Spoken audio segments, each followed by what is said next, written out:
Thank you, Mr. Speaker, my colleagues in the hall tonight. I rise today in strong support of the George H.W. Bush and Barbara Bush Coyne Act, honoring one of the most remarkable couples in our nation's history. I'm proud to have introduced the House Companion Bill, H.R. 1173, this Congress with a bipartisan group of 27 lawmakers from the Texas delegation. President George H.W. Bush and First Lady Barbara Bush were examples of selflessness and sacrifice. And like their country, they were tough, they were strong, and they were kind. From President Bush's naval aviation career, where he was the youngest pilot to receive his wings and was later shot down over the Pacific, to his small business career, to his tenures as a Texas congressman, ambassador to the United Nations, ambassador to China, director of the Central Intelligence Agency, and later as vice president. No one, I repeat, no one was more prepared to be president than George H.W. Bush. During his presidency, he tore down the Berlin Wall, and he kept us safe during Desert Storm. He brought to the White House with him unwavering strength, patriotism, and humility.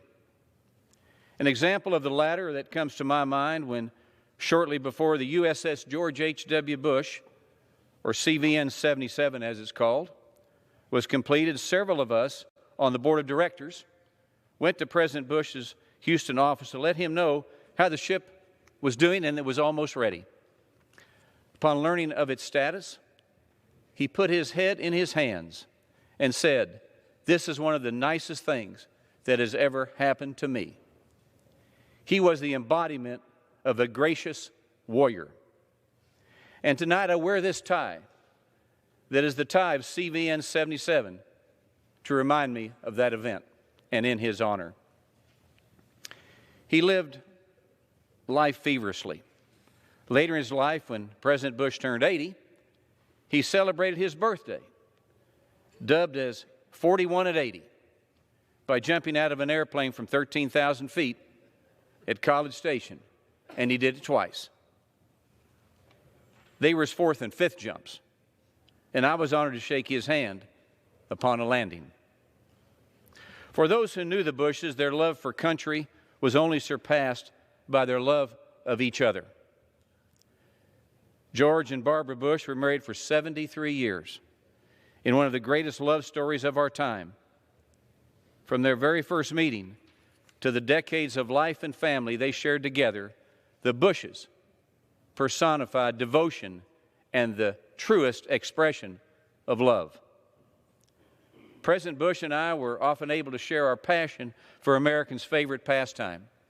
While I served as a trustee for the Bush School of Government and Public Policy at Texas A&M. 41 was a fixture in the world of baseball, and he famously took credit for the phrase, "You the man," while praising the Houston Astros' Rusty Staub after a game in the 60s. It was one of the very few things he would ever boast about and be braggadocious. And he claimed from then on that he never received enough credit for coining that phrase.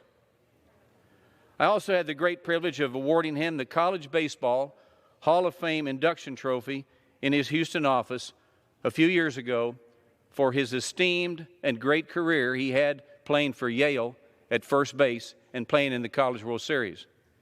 And today, I even wear this ring as a George H.W. Bush Award recipient from the College Baseball Hall of Fame.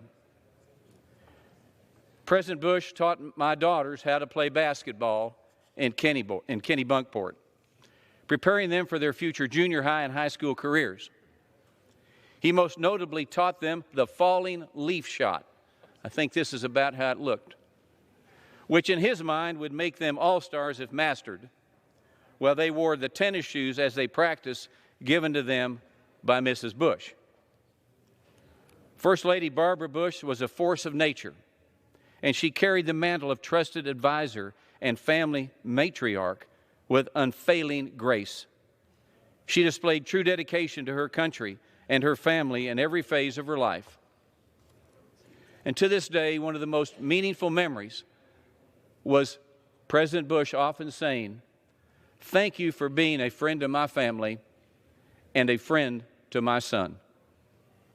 Together, President Bush and Mrs. Bush exemplified what all Americans should strive to emulate. They were friends of America, and I was honored to call them friends of mine. I urge my colleagues to support this bill honoring the legacy of two of our nation's most devoted servants. And in closing, I'd just like to say this to President Bush. Mr. President, you the man. In God we trust. I yield back.